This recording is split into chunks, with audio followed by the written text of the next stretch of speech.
As part of that, I started to use Twitter to promote my own business. And it was interesting because at the time, I didn't really use it to try and get business. I was quite lucky. My diary was full of clients. So I wasn't using Twitter to try and gain clients. I was using Twitter to try and raise awareness of who I was and what I did, with a view to building an audience that then in the future I could sell business books to and training courses to and things like that. And guess what? I found that because I was using Twitter, and we'll come on to social media and stuff in a minute, but because I was using it not to try and sell something, guess what happened? People were contacting me going, this is really interesting stuff, Stuart. Is this something you could help my business to do? I firmly believe that Twitter is the greatest free marketing platform that the world's ever seen. I really do. You've just got to know how to use it properly. So, but that's great. But what if I'm only interested in a very small part of the world, like Worcestershire? How can we make something that's a global platform work for a small region? And it's dead easy. What we do is we organise a party. We could sort of say that today is a bit of a party.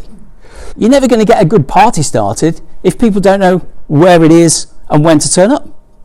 So the beauty of bringing people on Twitter together means that everybody knows that other people from that region are also going to be on Twitter at the same time.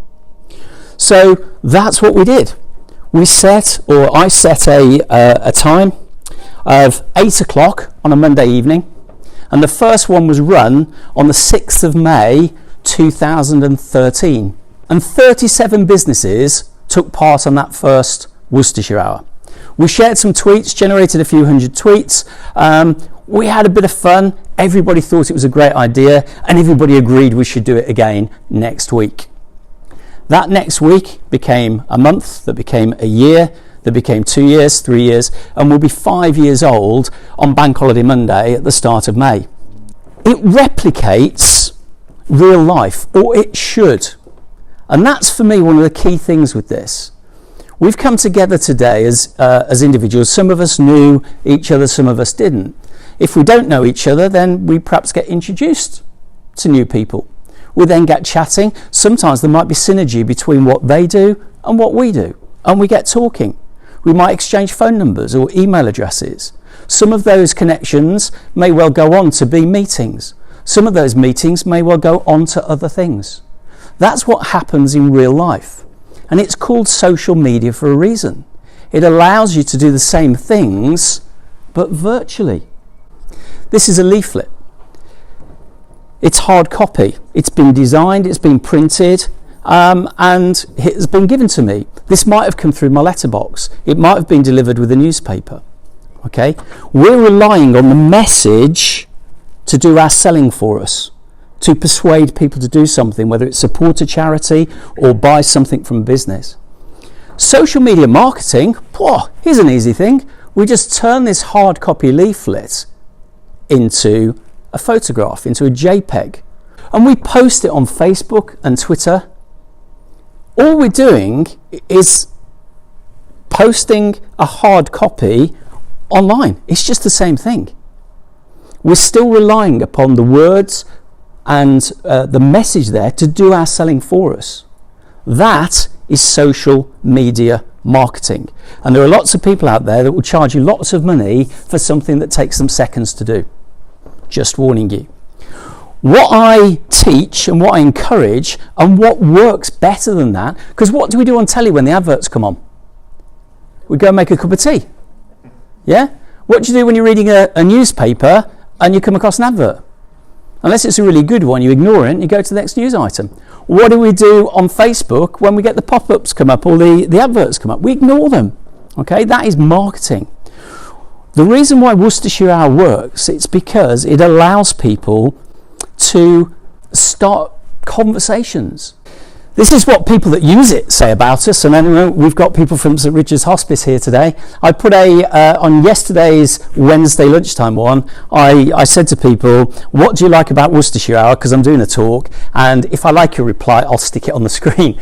So St Richard's Hospice came back to me and said, we love everything about it, it's a great way to network with the fab community of Worcester, and everyone helping each other out to ensure success. So it doesn't just work for businesses, it works for charities as well. A couple more. Sandra Chapman, the friendly banter and mischief. I like that. We do have a bit of mischief and a bit of fun. I have been responsible for shortening people's lives. I do apologise, because people tell me it's the fastest hour that they ever experience. Yeah? So if you've been doing it for 5 years, that's probably taken a few miles off the clock. I started paying for some quite complex analytics software in 2014, in December 2013. So I've got really good data for the whole of 2014 onwards. And so you can see how it's grown. These are the unique contributors. So in 2017, 22,400 individual contributors used Worcestershire Hour at least once. Number of tweets, 414,400 was in 2017. And this is where it starts to get exciting. Unique account reach.